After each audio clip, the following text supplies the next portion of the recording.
Yuk. Bismillahirrahmanirrahim. Assalamualaikum warahmatullahi wabarakatuh. Perkenalkan, nama saya Sugianto. Saya mahasiswa Unipar Universitas Agropuro. Nomor NIM saya 211F 10436. Pendidikan luar biasa. Di sini kami akan menjelaskan tentang identifikasi dan asesmen anak dengan gangguan dan perilaku atau yang disebut dengan disabilitas laras. Pentingnya asesmen bagi anak tunalaras. Asesmen merupakan suatu komponen yang terpenting dalam rangkaian proses pengembangan program bagi anak yang luar biasa yang disebutkan oleh Gulfam tahun 1985 mengemukakan pentingnya asesmen antara lain, yaitu yang pertama, anak hampir tidak pernah merujuk dirinya untuk mendapatkan layanan khusus.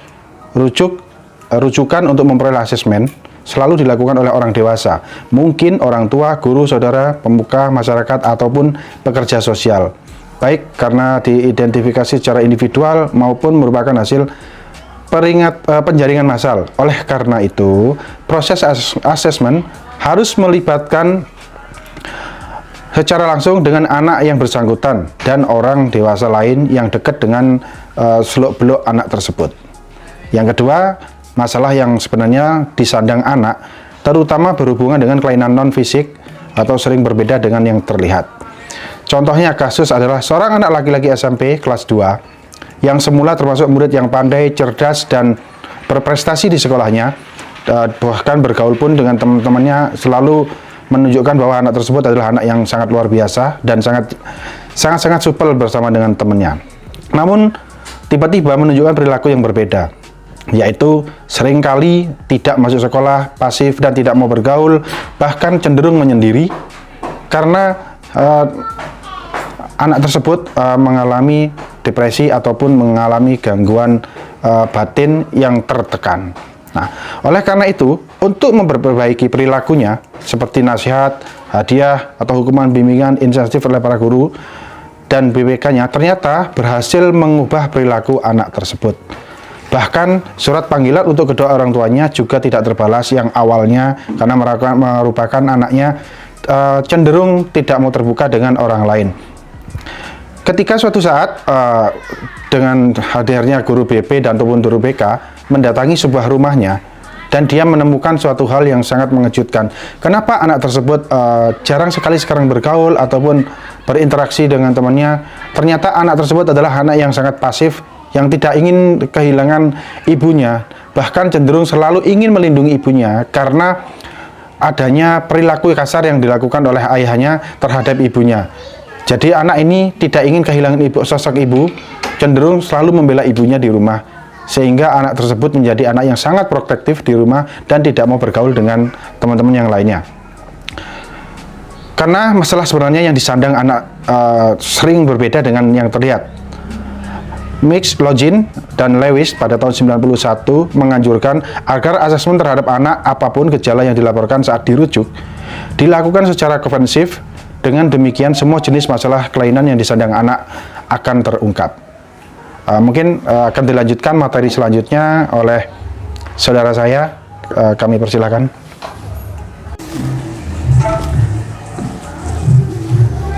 Assalamualaikum warahmatullahi wabarakatuh. Perkenalkan, nama saya Ari Handoko, mahasiswa Unipar dengan nomor NIM 211F10 439, akan mencoba melanjutkan materi yang sudah disampaikan teman saya tadi. Untuk yang B, instrumen yang dipakai dalam proses asesmen ketunalarasan. Nomor 1, Kaufman pada tahun 1985 mengelompokkan instrumen dalam identifikasi dan asesmen berdasarkan alat instrumen, yaitu yang pertama tes standar atau baku, yang kedua wawancara, yang ketiga observasi dan rating, yang keempat tes fisik dan psikofisiologis. Yang selanjutnya akan coba saya bahas satu persatu. Untuk yang tes standar atau baku pasti memiliki keuntungan dan kelemahan ya. Keuntungan dari tes baku ini yaitu kita dapat mengetahui apa yang telah dipelajari anak dalam perbandingan dengan teman sebayanya. Dan tes ini juga memberikan gambaran kemampuan yang dimiliki anak dan hal-hal yang masih memerlukan pembinaan khusus. Sedangkan kelemahannya yaitu kemungkinan bisa karena perbedaan budaya, bahasa, keadaan sosial ekonomi, dan sebagainya. Contoh tes kepribadian mungkin memasukkan pertanyaan yang dapat dijawab oleh satu kelompok, tetapi kelompok yang lain tidak dapat menjawabnya. Tes baku yang dapat dipakai yaitu tes intelijensi dan tes kepribadian. Tes intelijensi untuk mengukur kemampuan anak, sedangkan tes kepribadian untuk mengukur traits atau karakteristik atau mekanisme psikis dasar yang menyebabkan berbagai pola perilaku. Tes ini dapat berupa angket, melengkapi kalimat, atau jenis proyektif, mengukur, menulis bebas, dan lain-lain. Untuk instrumen yang kedua yaitu wawancara. Wawancara dapat dilakukan terhadap anak yang bersangkutan atau orang dewasa yang mengetahui tentang anak. Wawancara tersebut dapat berupa percakapan bebas atau pertanyaan terstruktur untuk mengetahui perilaku anak.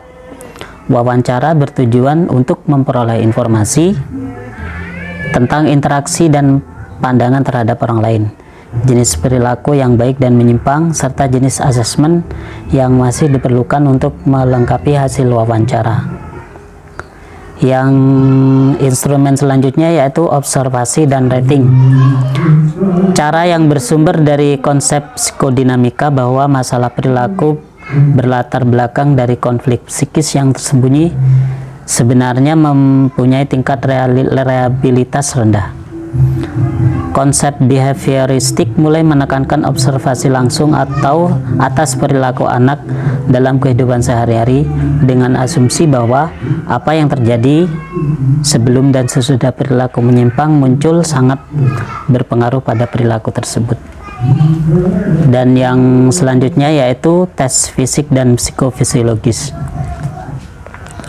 Kondisi fisik anak perlu diasesmen dengan menekankan pada pemeriksaan syaraf, otak, atau jantung. Asesmen tersebut tentunya dilakukan oleh tenaga medis ya. Demikian materi yang bisa saya sampaikan. Yang selanjutnya akan dilanjutkan oleh pemateri selanjutnya. Assalamualaikum warahmatullahi wabarakatuh. Perkenalkan, nama saya Budi Triwiyuko, mahasiswa Unipar Jember dengan NIM 211F10435. Di sini saya akan melanjutkan presentasi teman saya sebelumnya, yaitu instrumen yang dipakai dalam proses asesmen ketunalarasan.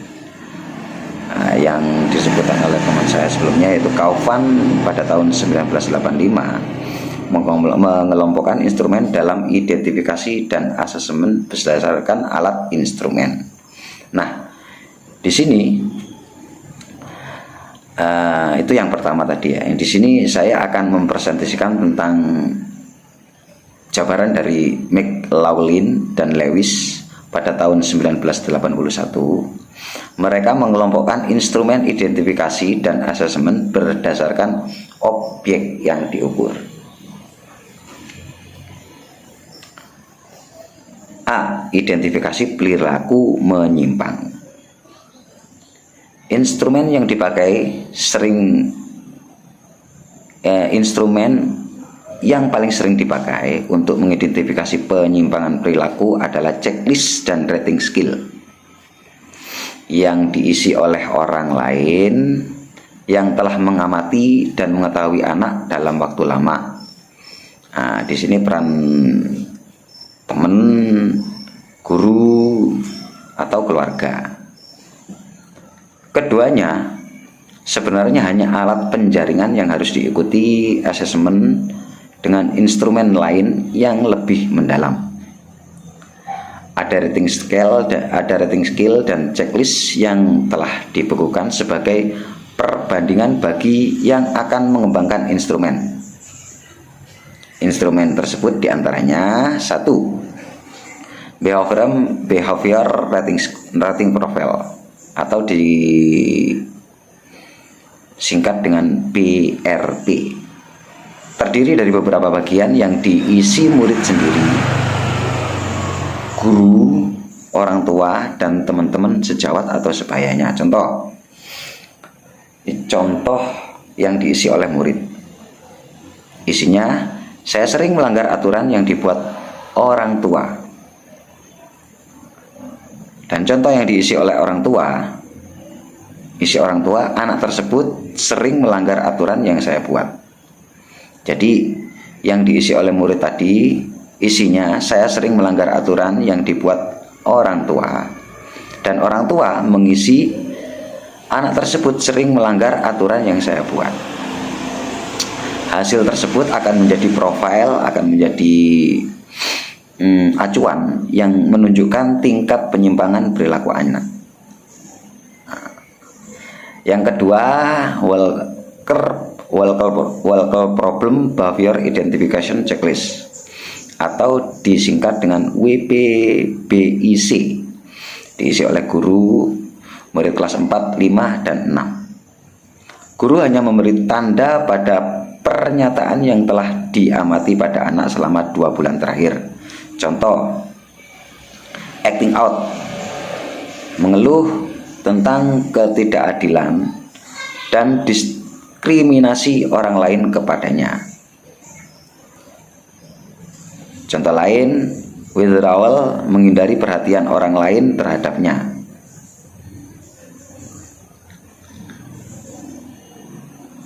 Dan destructibility, tidak mencoba membatasi urusan sendiri tanpa pengendalian orang lain. Contoh yang lain: hasil checklist dimasukkan dalam kartu profil yang menggambarkan perilaku anak secara keseluruhan. Nah, itu contoh-contoh dari Walker Problem Behavior Identification Checklist.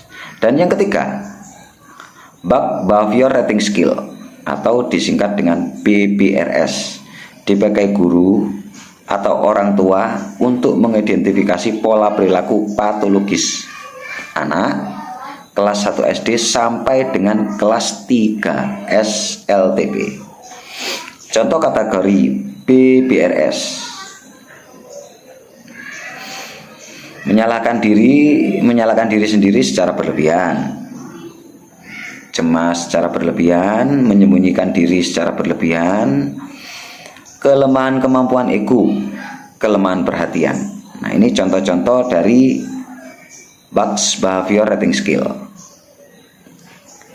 Guru atau orang tua akan memberi tanggapan atas pernyataan dengan skala 1 sampai 5. Jadi nilai checklist antara 1 sampai 5. Nilai 1 berarti perilaku yang disebutkan tidak pernah diamati pada anak. Sedang nilai 5 berarti perilaku itu sering dilihat pada anak. Jadi nilai 1 ini sikap-sikap seperti itu tidak sering tampak pada anak. Jadi nilai 5 ini malah perilaku-perilaku tersebut sering tampak pada anak tersebut.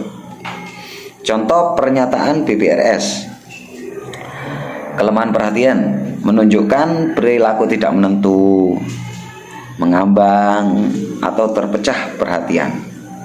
Jadi anak-anak yang seperti ini akan menjadi nilai pada profilnya menjadi 5. Pola perilaku anak dapat dilihat pada kartu profil. Tes hasil pengamatan dimasukkan dalam profil tersebut. Jadi pola perilaku anak yang sudah terdeteksi oleh yang tadi disebutkan akan dimasukkan ke dalam satu profil sebagai pengamatan untuk pemecahan masalah anak tersebut level tersebut ini menjadi acuan bagi guru dan orang-orang yang berperan untuk menangani anak tersebut. Nah, demikian dari saya, presentasi yang sedikit singkat. Setelah saya akan ada presentasi dari teman saya untuk melanjutkan presentasi dari saya ini. Terima kasih, semoga bermanfaat. Wassalamualaikum warahmatullahi wabarakatuh. Assalamualaikum warahmatullahi wabarakatuh. Perkenalkan, nama saya Bahtiar Elhamidi, mahasiswa Unipar dengan nomor induk mahasiswa 211F10437. Di sini kami ingin melanjutkan materi yang sebelumnya. Keempat, Develop Behavior Rating Scale. DBRS dibagi menjadi 3, yaitu Develop Child Behavior Scale, Develop Elementary School Behavior Rating Scale, Develop Adolescent Behavior Rating Scale. DCBS diisi oleh orang tua anak berumur 8-12 tahun.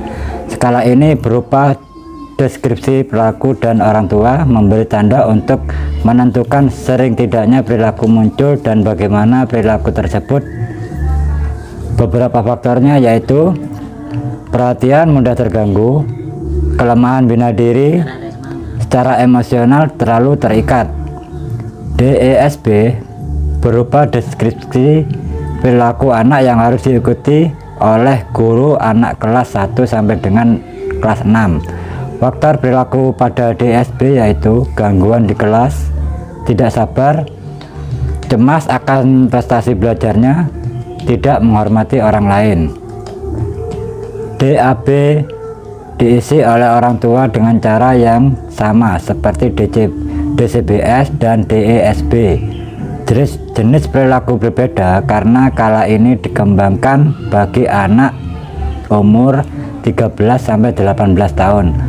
Faktor jenis perilaku yaitu perilaku tidak adil, melanggar dan melawan, sadis dan selalu ingin menang.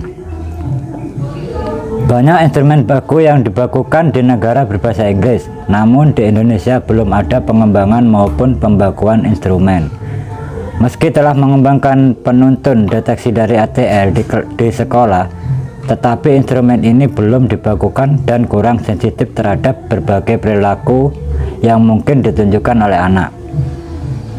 Identifikasi perilaku murid mengevaluasi secara lebih khusus perilaku anak dalam situasi belajar di kelas bertujuan untuk mengetahui tingkat perkembangan sosial emosional dan perilaku di kelas, meliputi 1. Keterampilan menyesuaikan guru mengamati aturan yang berlaku. Kedua, anak dikatakan berperilaku menyimpang jika menunjukkan perilaku seperti mengganggu, tidak patuh, malas, dan tidak memperhatikan. Salah satu cara mengukur perilaku yaitu dengan observasi. Aspek lain yang perlu diamati dalam kepatuhan pada aturan sekolah adalah pengendalian diri. Kebiasaan belajar dan bekerja menurut Wallace dan Kaufman yang baik meliputi menerima tugas yang diberikan oleh guru, menyelesaikan tugas sesuai dengan waktu yang disediakan, rajin dan teliti, serta berpartisipasi dalam kegiatan kelompok. Keempat aspek tersebut kemudian dijabarkan dalam seperangkat pertanyaan yang dapat dipakai sebagai pedoman dalam proses asesmen baik dengan angket maupun wawancara. Brown menyebut kebiasaan belajar dan bekerja yang baik sebagai perilaku belajar mandiri. Salah satu karakteristiknya antara lain 1. Kemauan menunjukkan kepada orang lain apa yang diketahui dan dipelajari. Kedua, umumnya dikerjakan sendiri. Ketiga, memerlukan kemampuan cara belajar mandiri. Keempat, diperoleh melalui tugas kelas, pekerjaan rumah, tes, atau wawancara. Kelima, belajar secara induktif dari teman, guru, dan orang tua. Sikap Prestasi belajar anak luar biasa mungkin dapat mempengaruhi sikap terhadap dirinya sendiri, sikap terhadap sekolah, dan terhadap proses belajar. Beberapa aspek yang berkaitan dengan sikap mandiri yaitu konsep diri, sikap terhadap sekolah, dan terhadap proses belajar. Satu instrumen baku untuk mengukur konsep diri dari The Peace Harris Children's Self-Concept Skill. Selain itu, jenis instrumen untuk mengukur self-concept mungkin berupa wawancara, angket, dan observasi. Sikap terhadap sekolah dapat diukur dengan berbagai instrumen seperti observasi, wawancara, rating skill, dan checklist.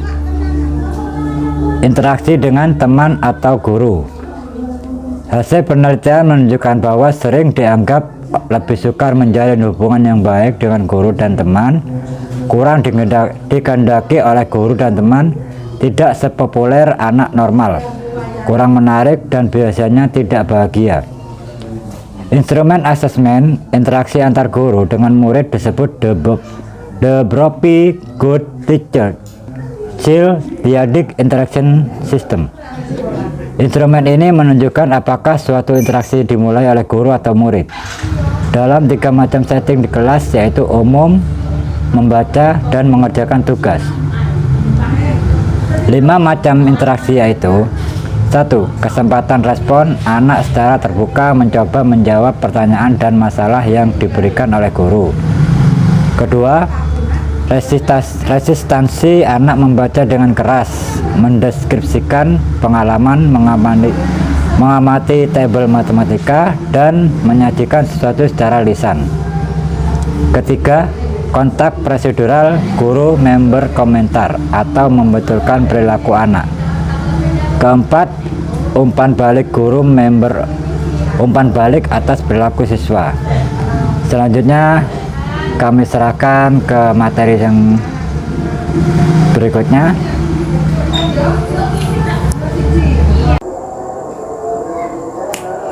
Assalamualaikum warahmatullahi wabarakatuh.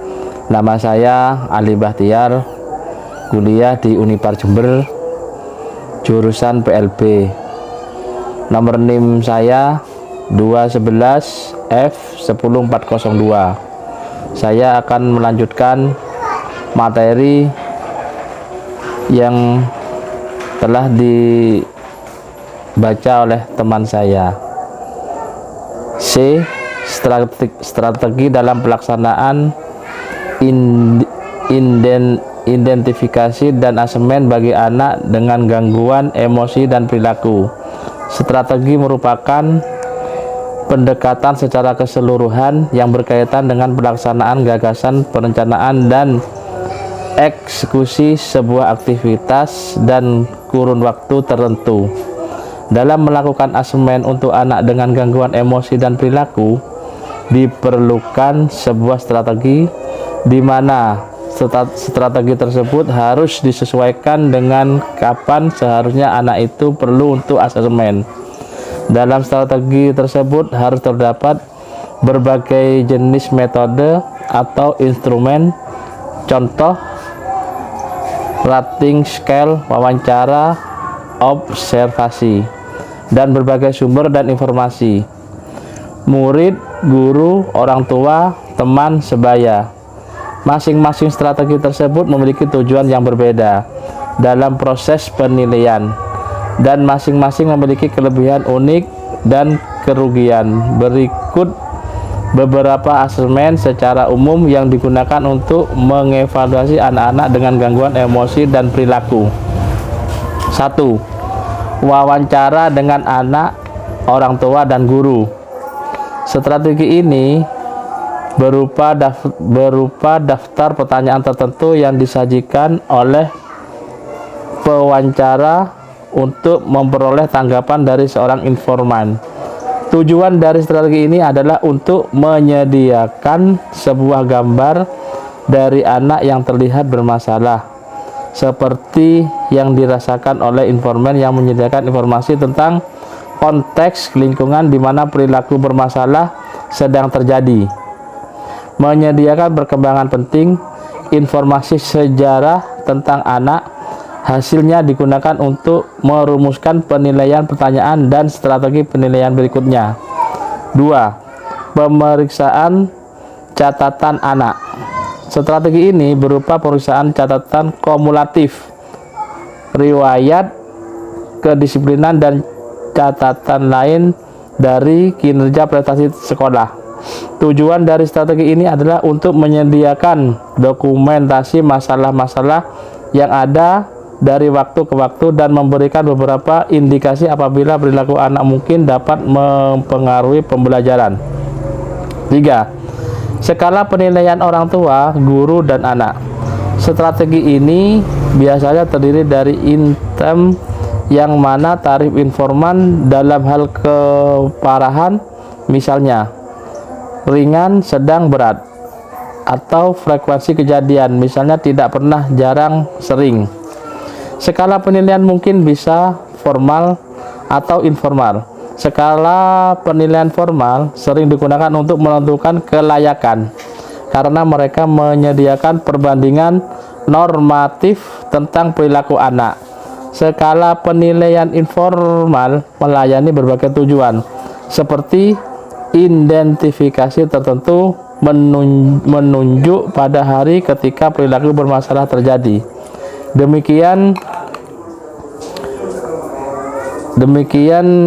penjelasan dari kami dan akan diteruskan oleh teman saya berikutnya. Wassalamualaikum warahmatullahi wabarakatuh. Keempat, pengamatan pada kedua keadaan kebiasaan atau alamiah. Strategi ini menjelaskan dua pengamatan, yaitu pengamatan anekdotal dan sistematis.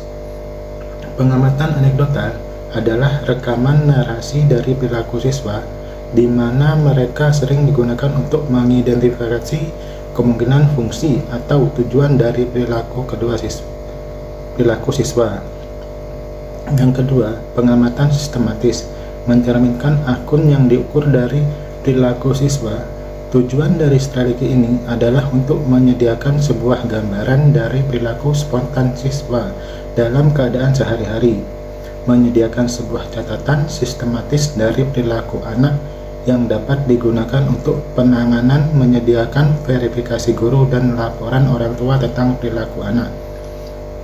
Yang kelima, penilaian medis. Strategi ini berupa evaluasi kejiwaan dan medis lain yang dirancang untuk mendiagnosa gangguan emosional atau perilaku atau masalah medis lainnya. Tujuan dari strategi ini adalah untuk mengesampingkan atau keluar dari gangguan emosi atau perilaku atau kondisi medis lainnya, mungkin termasuk identifikasi dari intervensi medis yang tepat seperti sebagai obat. Yang keenam, penilaian yang mengacu pada standar norma kecerdasan akademik dan daerah lainnya yang menjadi perhatian. Strategi ini berupa pengukuran kecerdasan akademik, membaca, matematika, dan menulis, komunikasi, keterampilan gerak, dan lain-lain. Tujuan dari strategi ini adalah untuk mengesampingkan atau keluar dari daerah lain yang diduga kelainan, untuk menyediakan perbandingan normatif dari kemampuan dan kinerja anak, untuk membantu dalam penentuan kelayakan. Yang ketujuh, perilaku fungsional. Strategi ini berupa penggabungan berbagai teknik dan strategi untuk mengidentifikasi penyebab dari perilaku. Fokus pada identifikasi biologis, sosial, efektif, dan faktor lingkungan yang memicu dan memelihara perilaku yang bermasalah. Tujuan dari strategi ini adalah untuk menentukan fungsi perilaku. Intervensi bisa dikembangkan dan diimplementasikan dengan memanipulasi pendahulu dan konsekuensi berikutnya. Perilaku ini bermasalah dirancang untuk mengajarkan anak lebih tepat perilaku alternatif dan untuk mencegah perilaku terjadi dengan menyediakan dukungan perilaku positif. Yang kedelapan, penilaian lain seperti pemeriksaan dari sampel kerja, uji kriteria yang direferensikan, dan penilaian kurikulum dasar. Strategi ini berisi analis kesalahan, analis instruksional, dan variabel kurikulum yang perlu dipertimbangkan ketika merencanakan kurikulum dan pengajaran. Tujuan dari strategi ini adalah untuk mengidentifikasi kekuatan dan kebutuhan anak-anak secara spesifik melalui konteks dari kurikulum pendidikan secara umum. 7. Di pihak yang terlibat dalam pelaksanaan identifikasi dan asesmen anak ketunalarasan. Proses asesmen anak tunalaras sampai dengan penyusunan program layanan khusus akan melibatkan satu tim multidisipliner, antara lain 1. Tenaga kependidikan. A. Guru kelas. Guru kelas diharapkan dapat informasi tentang prestasi akademik dan keadaan sosial emosi anak.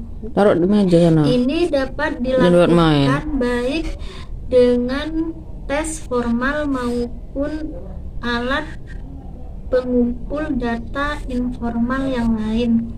B. Guru PLB. Guru PLB bertugas mengumpulkan data prestasi anak dalam kondisi yang lebih khusus dan individual. C. Administrator. Administrator sekolah, pengawas kepala sekolah diharapkan dapat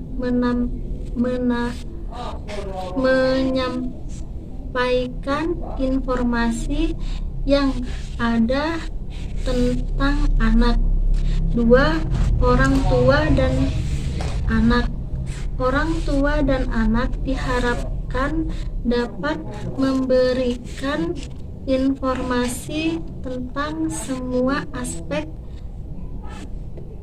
perkembangan. Hal ini perlu dilakukan terutama jika anak memang telah mencapai usia sekolah dan orang tua memang berkeinginan mengikuti proses asesmen. 3. Tenaga bantu kependidikan. Psikolog. Psikolog perlu dilibatkan untuk menetapkan apakah anak memang memerlukan layanan khusus dan untuk mengadministrasikan dan menafsirkan beberapa tes seperti tes inteligensi, tes kepribadian, bahkan tes prestasi belajar. Assalamualaikum warahmatullahi wabarakatuh. Perkenalkan, nama saya Laode Abdul Rahman. NIM 211F10-397. Pada kali ini saya akan melanjutkan pembahasan materi dari teman saya sebelumnya. Untuk yang nomor 4, tenaga medis. Tenaga medis ini meliputi dokter, perawat, atau tenaga lain yang sudah menangani kesehatan anak bersangkutan, termasuk psikiater, neurolog, oftalmolog, pediatris, dan dokter ahli yang lain. Informasi yang diperlukan adalah semua masalah atau gangguan kondisi dan jenis penyakit yang mungkin diderita anak. Nomor 5, tenaga yang berkaitan perkembangan motorik meliputi A.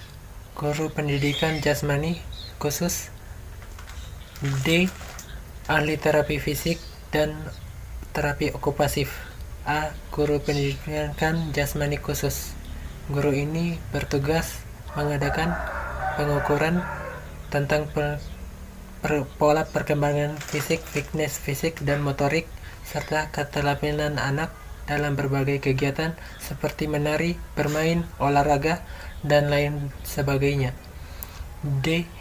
Ahli terapi fisik dan terapi okupasif. Ahli ini bertugas mengetahui semua kemampuan fungsi motorik yang tidak dimiliki anak dan tidak memerlukan terapi baik gerak motor. Assalamualaikum warahmatullahi wabarakatuh. Perkenalkan, nama saya Fernanda Pratama dengan NIM 211F10363. Di sini saya akan melanjutkan presentasi dari kelompok kami 9, dikutip dari sumber buku Ortopedagogi Anak Tunalaras Dr. Sunardi tahun 1995. Pelaksanaan identifikasi dan asesmen anak ketunalarasan. Asesmen ini dilaksanakan setelah melakukan proses identifikasi anak. Adapun waktu pelaksanaan identifikasi dan asesmen bagi anak tunalaras yaitu A. Saat ingin mengetahui mengenai identitas anak secara lengkap dan terperinci. B.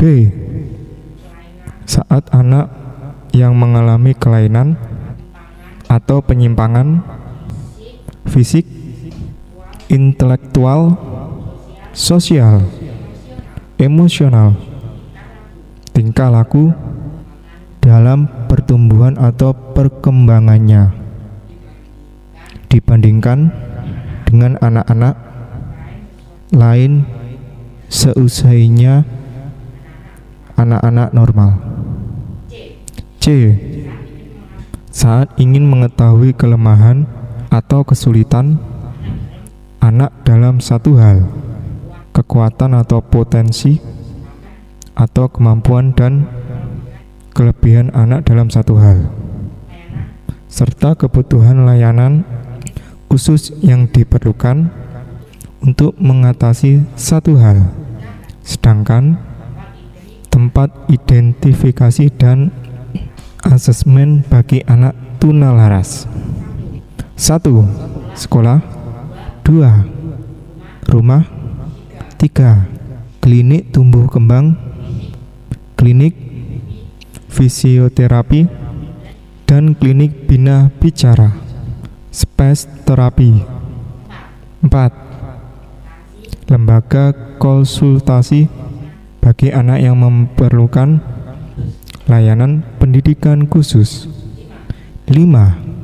Laboratorium pendidikan luar biasa. 6. Rumah sakit unit instalasi rehabilitasi medik kedudukan asesmen dalam perencanaan. Program asesmen merupakan salah satu komponen terpenting dalam rangkaian proses pengembangan program layanan bagi anak luar biasa ALB. Dalam penyusunan program layanan PLB, asesmen berada pada tahap ketiga setelah penjaringan, identifikasi, dan rujukan. Anak yang ditemukan menunjukkan gejala kelainan harus dirujuk pada tim ahli yang berwenang untuk diadakan asesmen dalam bidang PLB. Berbagai tes dan alat ukur banyak dipakai pada awal program. Selanjutnya, ditetapkan jenis dan banyaknya layanan khusus yang diperlukan anak. Hasil asesmen akan menunjukkan secara rinci bidang atau aspek pada anak luar biasa yang memerlukan bimbingan dan layanan khusus. Dalam permasalahannya akan dievaluasi secara berkala. Pada akhir tahun dilakukan review untuk menentukan apakah anak masih memerlukan layanan khusus. Jika masih diperlukan lagi asesmen untuk menyusun program layanan khusus tahun berikutnya. Mengingat bahwa kebutuhan khusus anak tunalaras bermacam-macam dengan jenis kelainan yang bermacam-macam pula, maka asesmen anak luar biasa ALB harus dilakukan oleh satu tim dari berbagai prosesi secara serempak. Sedangkan asesmen ketunalarasan hanya satu bagian dari proses asesmen secara komprehensif. Cukup sekian presentasi dari saya. Wassalamualaikum warahmatullahi wabarakatuh.